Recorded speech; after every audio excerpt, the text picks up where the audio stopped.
el Señor siempre se pone contento porque es Él el que abre las puertas para cada uno de nosotros. Amén. ¿Sabe? Hace unos días atrás yo meditaba en algunos problemas personales. Y ahorita puede decir, oh, la hermana tiene problemas. Sí, es que ninguno de nosotros nos salvamos de tener problemas en esta vida. Si estamos en esta vida, todos vamos a tener problemas. Y yo meditaba en ciertos problemas personales que que habían llegado a mi vida. Y meditaba no para pensar en ellos y para traer preocupación a mi vida, sino que yo me hacía una pregunta y le preguntaba al Señor, Señor, ¿cómo vas a obrar en este problema? Meditaba en cómo nosotros muchas veces como humanos no miramos cómo resolver los problemas y muchas veces le buscamos por muchos lados, pero decimos, Señor, humanamente es imposible para nosotros. Y me hacía esa pregunta y le decía al Señor, ¿cómo es posible o cómo es que tú vas a solucionar este problema? Porque sabemos que nosotros creemos que Dios es poderoso. Para Él no hay nada imposible. Y yo sé que muchas de las veces usted se ha sentido de esta manera. ¿O acaso no ha pensado lo mismo que yo muchas veces? Cuando hay dificultades en nuestras vidas, cuando de repente estamos viendo las noticias y no paran de salir malas noticias, puras malas noticias. Y a veces pensamos, Señor, ¿cómo vas a hacer con estos problemas? ¿Cómo vas a solucionar los problemas de este país? Y a veces también en la familia, ¿cómo vas a solucionar los problemas de nuestra familia, del trabajo? En cualquier lugar donde nosotros vayamos siempre hay problemas, siempre hay dificultades. Entonces yo le preguntaba al Señor acerca de mi problema y le decía, Señor, ¿cómo lo vas a hacer? Y a la vez me admiraba y decía, tú eres grande, porque por cualquier lado que yo le mire, no le voy a contar el problema porque no viene al caso, pero yo decía, Señor, por cualquier lugar que yo le mire, no le encuentro una solución, pero yo sé que tú vas a hacer el milagro, pero no sé cómo lo vamos a hacer. Y es que muchas veces nosotros sabemos y creemos en que Dios es el que soluciona los problemas, pero a veces nos gusta indagar y decir, bueno, Dios a lo mejor lo va a hacer de esta manera, a lo mejor sabemos que Dios lo va a hacer, pero empezamos a pensar cómo el Señor lo haría. Y empezamos a decir, a lo mejor Dios lo va a hacer de esta manera o a lo mejor Dios lo va a solucionar de esta manera. Pues en esa situación me encontraba yo y sentía que por ningún pensamiento que no le encontraba solución al problema. Y yo sé que muchos de nosotros y de ustedes también se han sentido de esa manera. Y así era como yo me sentía. No le encontraba problema, pero yo no le encontraba solución al problema, pero yo sabía, Señor, tú algo vas a hacer. No sé cómo lo vas a hacer, pero lo dejo en tus manos porque yo verdaderamente no encuentro la solución.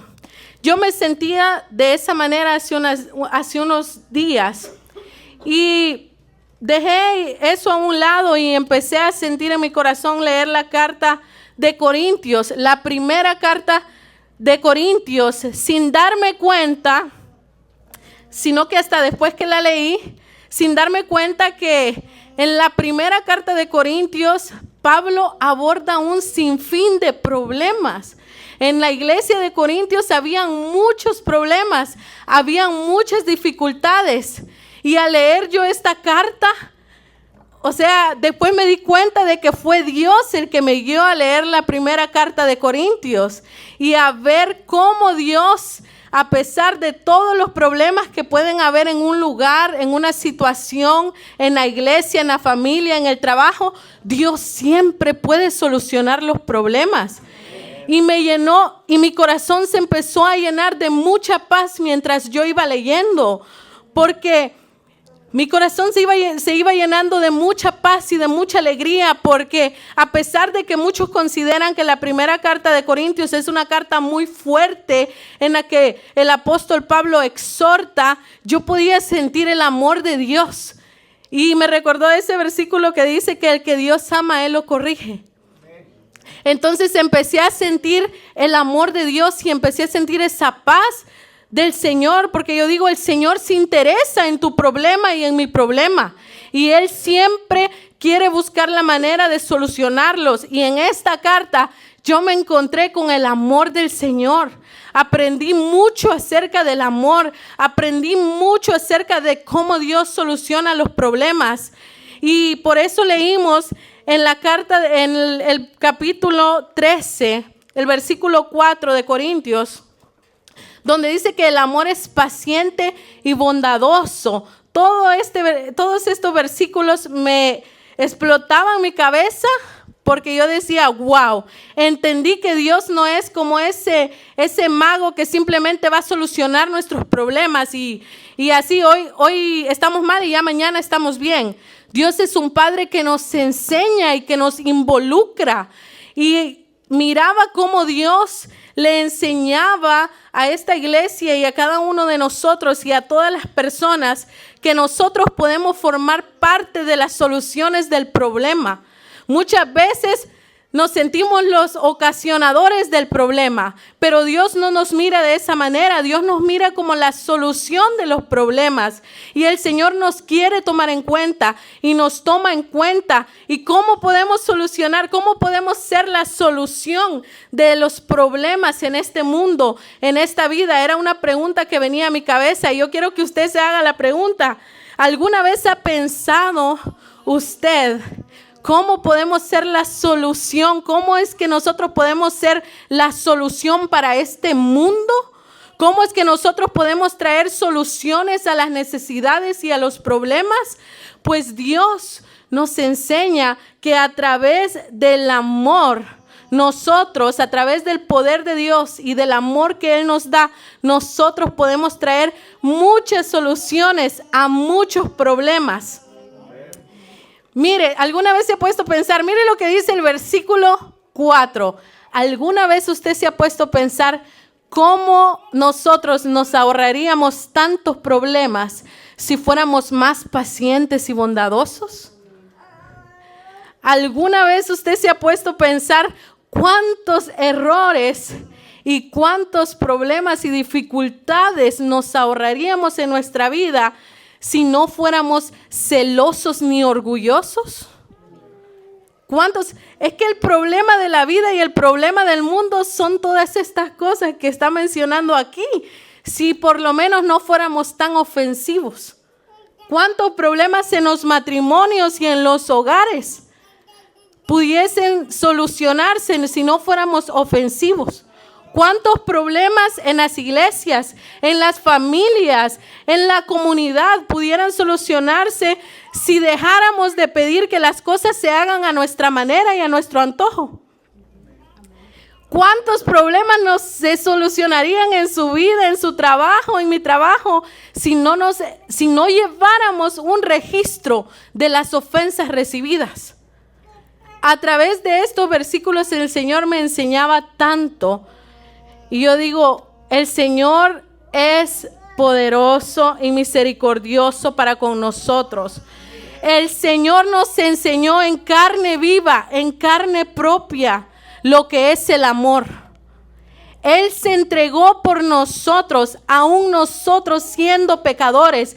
¿Saben por qué? Porque Él practicó todas estas cosas. Porque Él fue paciente. Él solucionó el problema más grande de la vida del mundo, que era la condenación eterna. Para eso no había solución.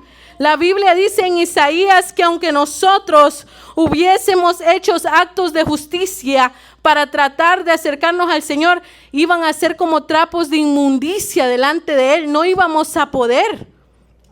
Simplemente no nos podíamos acercar a Dios con nuestra justicia. Era el problema más inmenso que usted y yo teníamos. Pero el Señor solucionó ese problema. Él lo solucionó a través del amor, mostrándonos amor y misericordia, siendo paciente y bondadoso con cada uno de nosotros. Él, como dice ahí el versículo 5, no llevó ningún registro de todas nuestras ofensas, sino que las perdonó. Jesús es la imagen visible del amor que Dios tuvo para contigo y para conmigo. Y me doy cuenta a través de Jesús que los problemas, y el Señor me enseñaba que los problemas se solucionan en amor. Muchos de los problemas que hay en este mundo, en las familias, en los hogares, en los matrimonios, en las iglesias, como en este caso, es por falta de amor. Y el Señor quiere llenarnos de amor a ti y a mí. Y Él nos mostró, Él nos dejó su palabra y también nos mostró en carne propia qué es el amor. Mira lo que dice Romanos capítulo 5, versículo 8. Pero Dios mostró el gran amor que nos tiene al enviar a Cristo a morir por nosotros cuando todavía éramos pecadores. Dios mostró su amor para contigo y para conmigo. No porque ya le habíamos pedido disculpas. No porque ya le habíamos dicho, Señor, perdona. Así actuamos nosotros, ¿verdad? Oh, yo voy a perdonar a mi hermano cuando él me pida disculpas.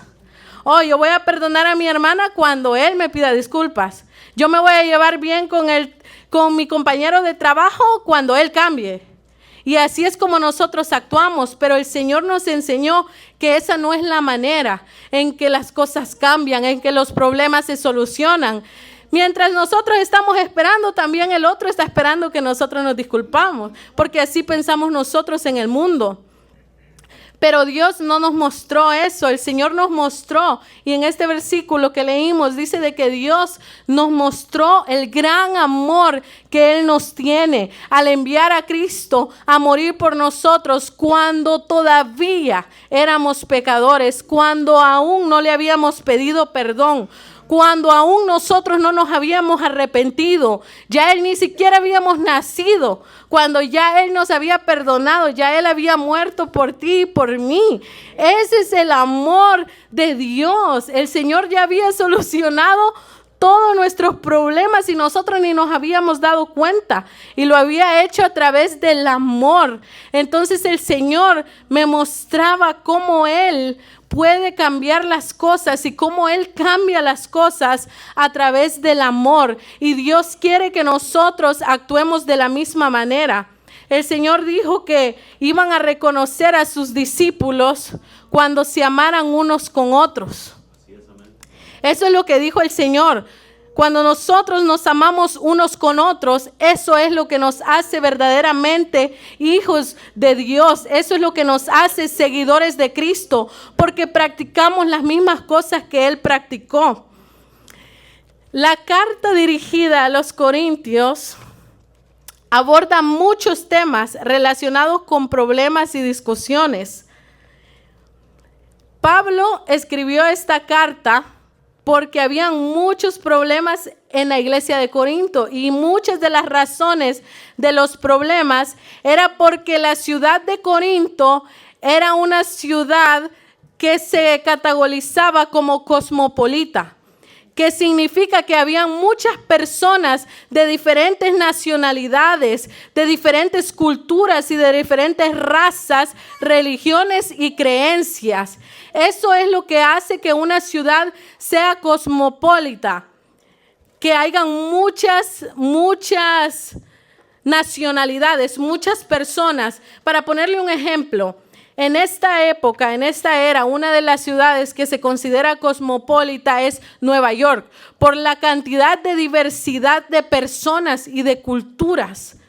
Hay muchas culturas. Como aquí no vemos muchos, pero aún así hay diferencias. Y las diferencias son a causa de nuestras culturas, de nuestras nacionalidades y de nuestras creencias. Algunos son mexicanos, otros son salvadoreños, otros guatemaltecos. En este caso, en la carta a los Corintios, era lo que estaba pasando también. Y esa era las razones por las que había tantos problemas y tantas discusiones en esta iglesia.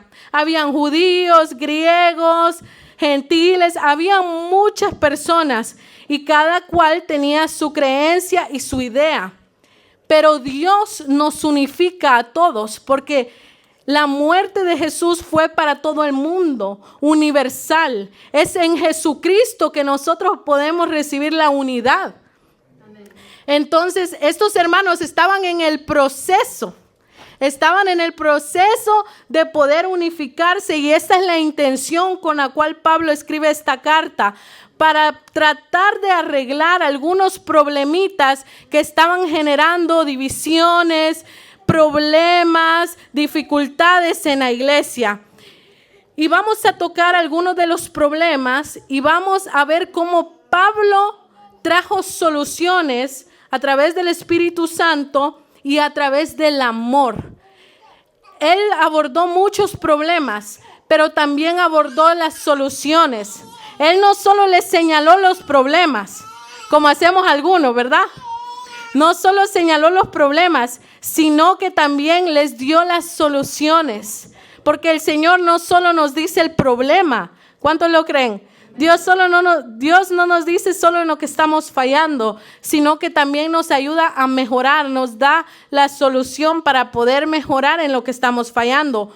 Pues Pablo empieza a escribir esa carta y él trae no solamente los problemas a la luz, sino también les enseña cómo pueden arreglarlos. Uno de los problemas que estaba enfrentando la iglesia de Corintios era divisiones. Yo quiero que vayamos a 1 Corintios capítulo 1, versículo 11 y 13. Miren lo que dice. Pues algunos de la casa de Cloé me contaron de las peleas entre ustedes, mis amados hermanos.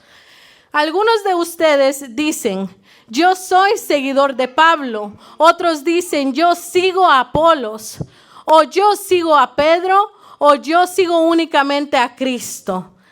¿Acaso Cristo está dividido en fracciones? ¿Fui yo, Pablo, crucificado por ustedes? ¿Fue alguno de ustedes bautizado en el nombre de Pablo? Por supuesto que no. Y también quiero que vayamos a 1 Corintios capítulo 3, versículo 3 y 4. Dice, porque todavía están bajo el control de su naturaleza pecaminosa, tienen celos unos de otros y se pelean entre sí. ¿Acaso eso no demuestra que los controla su naturaleza pecaminosa? ¿No viven como la gente del mundo? Cuando uno de ustedes dice yo soy seguidor de Pablo y otro dice yo sigo a Apolos, ¿no actúan igual que la gente del mundo? Mira uno de los problemas que Pablo aborda.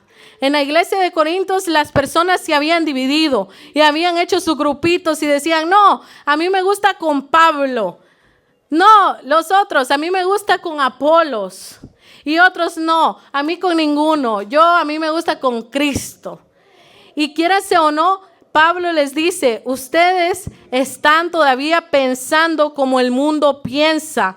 Porque sí o no que es así como el mundo piensa. O como nosotros pensábamos antes, que tenemos nuestros favoritos en el trabajo, en la familia, en la iglesia. Y siempre digo, no, yo me voy con él, con aquel no. No, yo él. Eso era lo que estaba pasando en la iglesia de Corintios. Había divisiones. Y muchas de las razones de las divisiones era por la personalidad que estas personas tenían y cómo comunicaban el mensaje. Aunque comunicaban el mismo mensaje, no lo hacían de la misma manera. Y yo quiero que vayamos a Hechos capítulo 18, su versículo 24 y 25.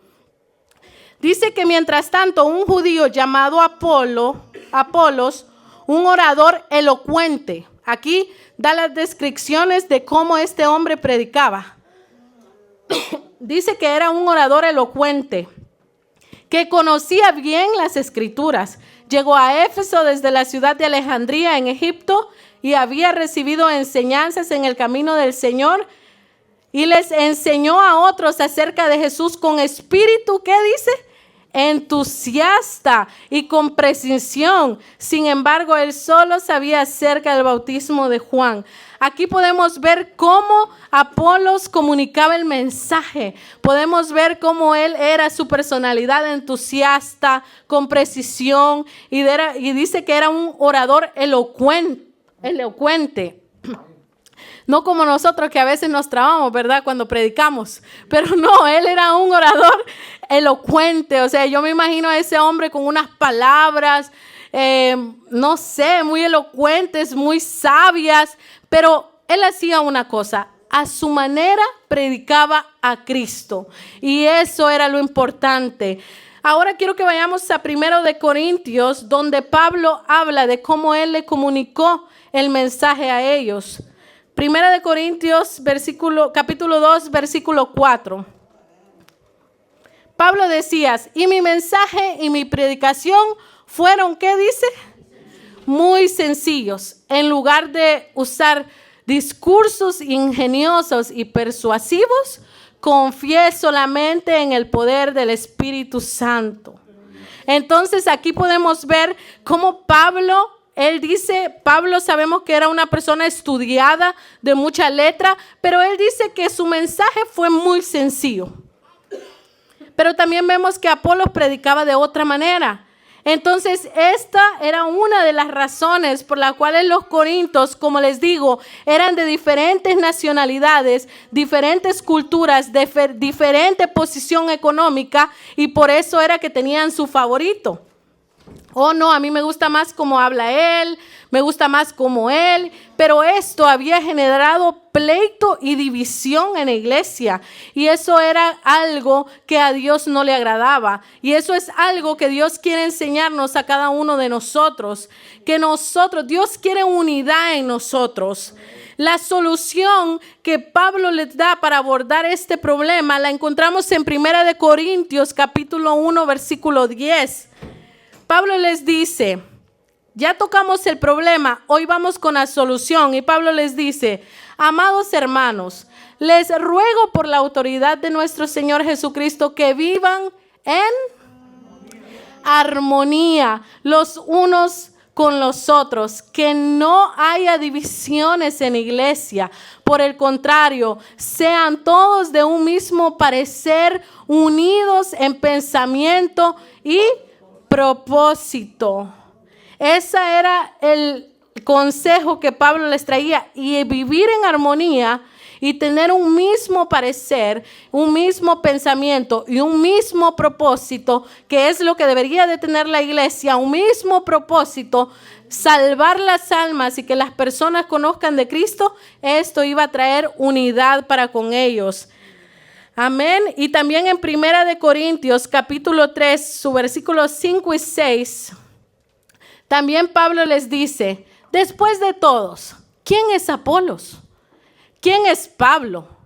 Y mira lo que dice, nosotros solo somos siervos de Dios, mediante los cuales ustedes creyeron la buena noticia. Cada uno de nosotros hizo el trabajo que el Señor le encargó. Yo planté la semilla en sus corazones y Apolos regó, pero fue Dios quien la hizo crecer. Mira cómo Pablo trata de cambiar el pensamiento de que, oh no, yo con Apolos, yo con Pablo. Pablo les dice, miren, esa manera de pensar hay que cambiarla, no es correcta. Y les dice Pablo, yo quiero que de ahora en adelante ustedes nos vean de esta manera, como simples colaboradores de Dios. Apolos y yo, los dos somos iguales porque somos colaboradores de Dios. No hay por qué haber divisiones, no tiene por qué haber divisiones, no tiene por qué haber pleitos, porque nosotros los dos hacemos una misma cosa, compartimos la buena noticia. Y luego dice, miren, yo planté la semilla y Apolos la regó, pero ¿quién fue el que dio crecimiento? Dios. Cuando nosotros pensamos de esta manera y empezamos a ver a las personas no con esa división y esa preferencia, sino que empezamos a ver a las personas como colaboradores de Cristo, ya no va a haber murmuras entre nosotros, porque eso era lo que había en la iglesia de Corintios. Ustedes ya no van a decir, no me gusta cómo predica la hermana Stephanie, me gusta más cómo predica el hermano Byron, ¿verdad? Ya no va a haber eso. Ya no van a decir, oh, no, yo voy a ir a la iglesia cuando predica el hermano Byron, porque cuando predica la hermana Stephanie no me gusta. Eso es lo que pasa cuando empezamos a tener favoritos. Pero cuando nosotros empezamos a ver a las personas como colaboradores de Dios, entonces empezamos a verlas con el mismo amor. Empezamos a apreciarlas de la misma manera. Y decimos, no, cuando predica el hermano Byron, wow. Cuando predica la hermana Stephanie, wow. Y cuando donde sea que vayamos, vamos a ver a las personas con los ojos correctos. No vamos a murmurar, ni vamos a hablar mal, ni vamos a causar división, sino que todo lo contrario, vamos a causar unidad. Y eso es lo que Dios quiere, armonía. Eso era lo que Pablo les decía, armonía. Mire qué similitud tiene la palabra amor con armonía. Eso es lo que Dios busca en cada uno de nosotros. Amén.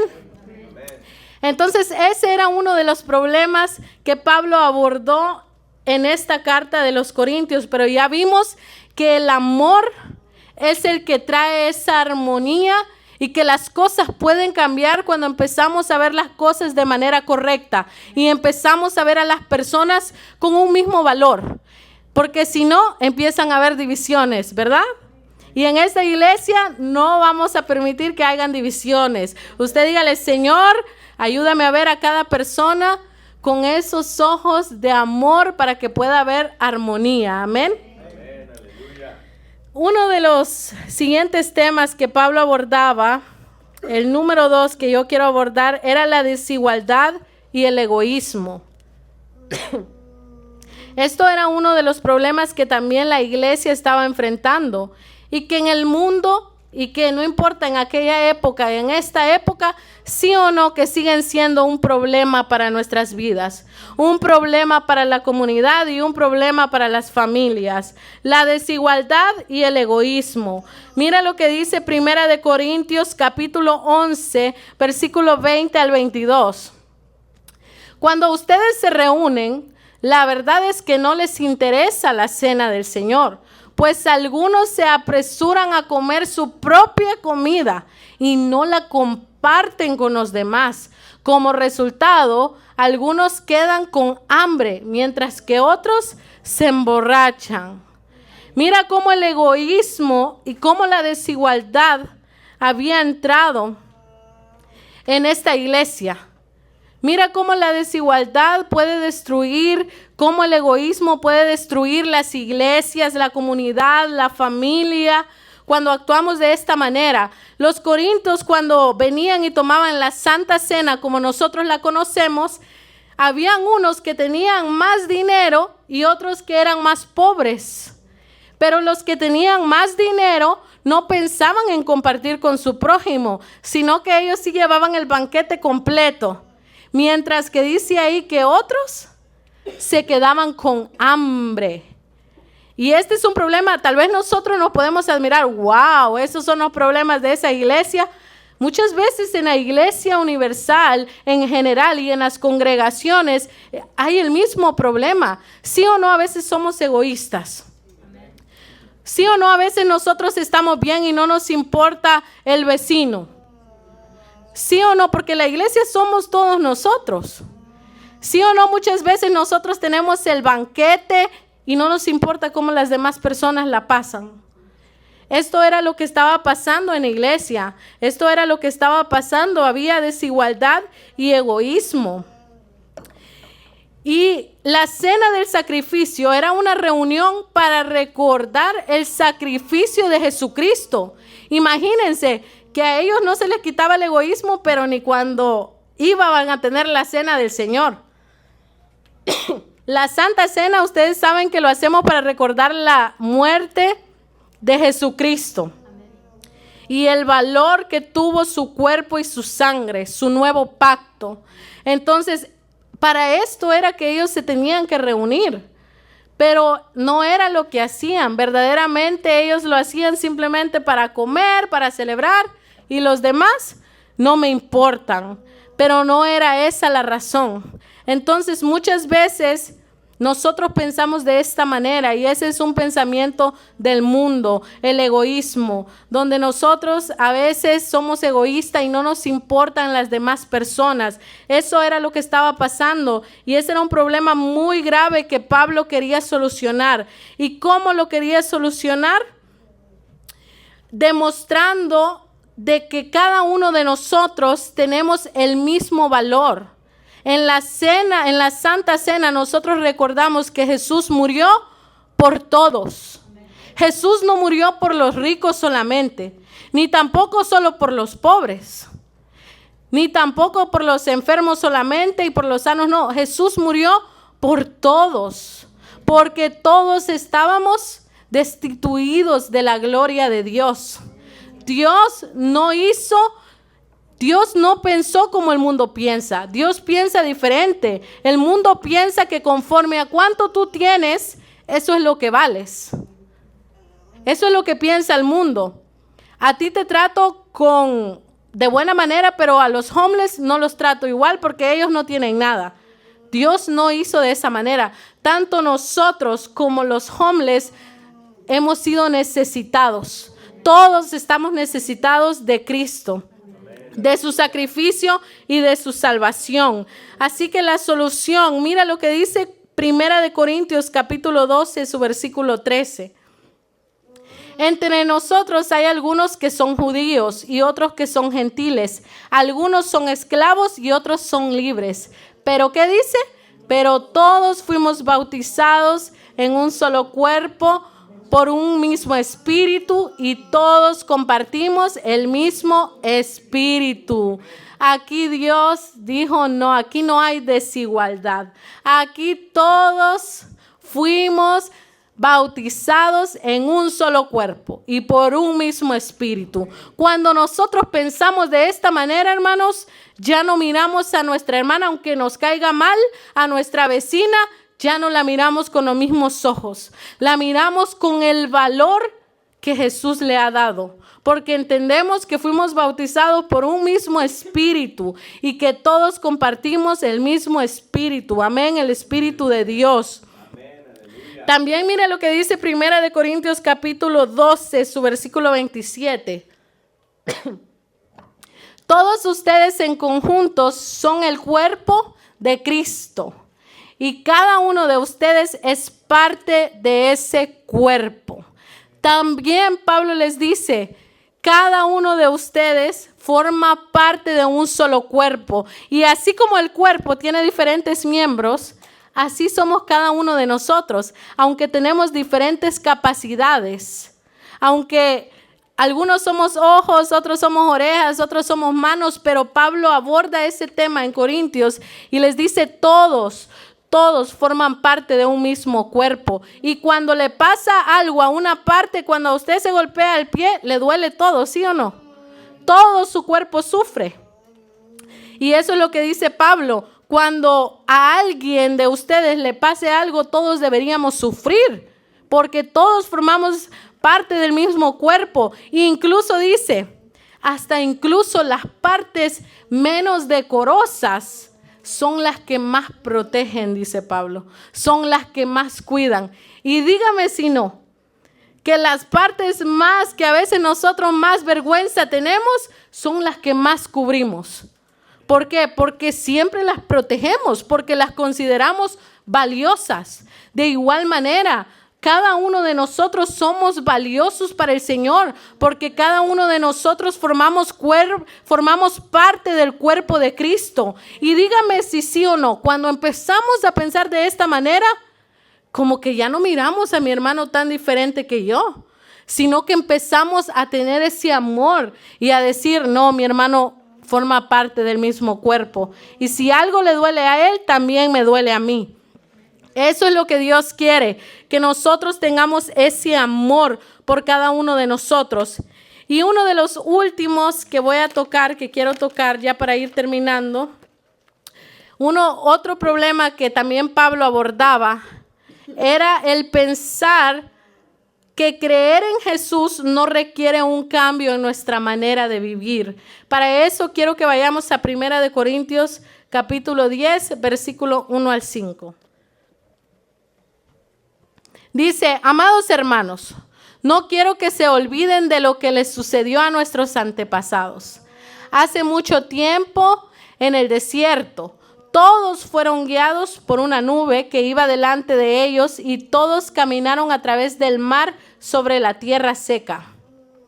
Todos ellos fueron bautizados en la nube y en el mar como seguidores de Moisés. Todos comieron el mismo alimento espiritual y todos bebieron la misma agua espiritual, pues bebieron de la roca espiritual que viajaba con ellos, y esa roca era Cristo. Mira, había muchas personas que pensaban que solamente por creer en Jesús ya no necesitaban hacer nada más, no necesitaban hacer un cambio en sus vidas. Pero Pablo les escribe y les dice y les recuerda: hermanos, acuérdense de sus antepasados, que sí, Dios los liberó del faraón, pero muchos no entraron a la tierra prometida. Porque a pesar que fueron cubiertos con la misma nube, dice, a pesar de que todos iban juntos y pasaron las mismas dificultades, tomaron agua de la misma roca, no todos pudieron entrar a la tierra prometida.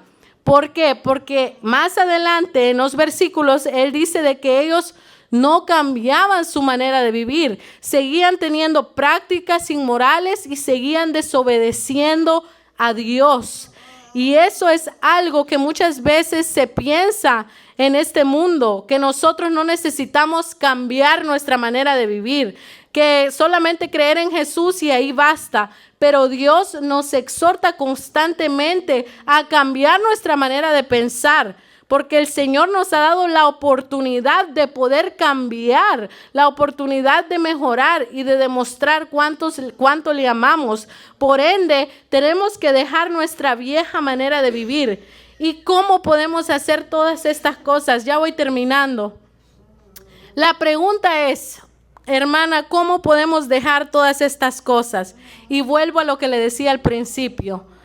Cuando yo estaba pensando en tantos problemas, y por eso le digo que a través de esta carta recibí tanto consuelo del Señor, porque estos son apenas unos problemas que habían ahí, pero habían muchísimos más.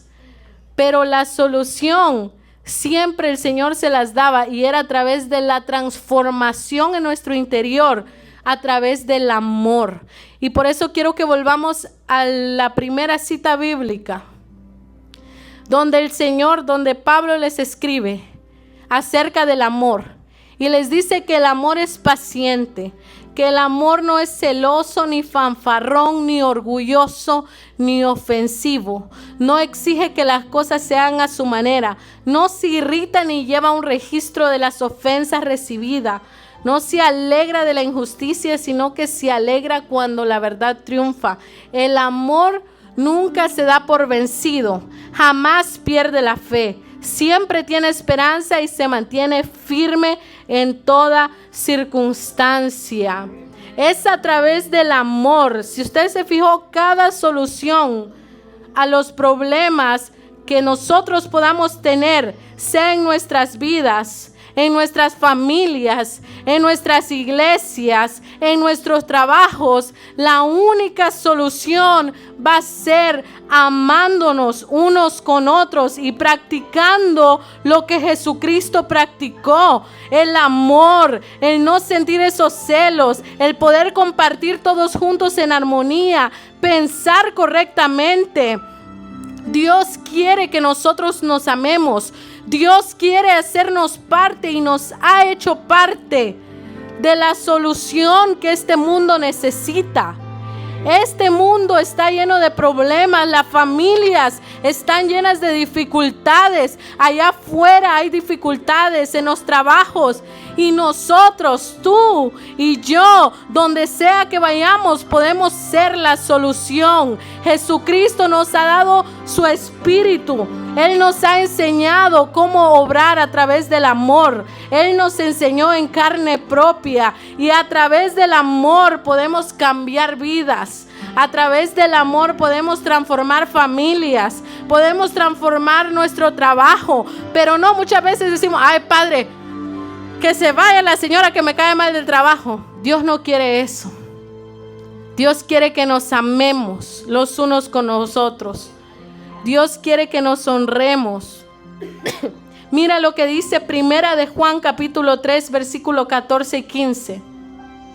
Si amamos a nuestros hermanos creyentes, eso demuestra que hemos pasado de muerte a vida. Pero el que no tiene amor sigue muerto. Todo el que odia a su hermano en el fondo de su corazón es un asesino. Y ustedes saben que ningún asesino tiene la vida eterna en él. ¿Cuántos le dan un fuerte aplauso al Señor?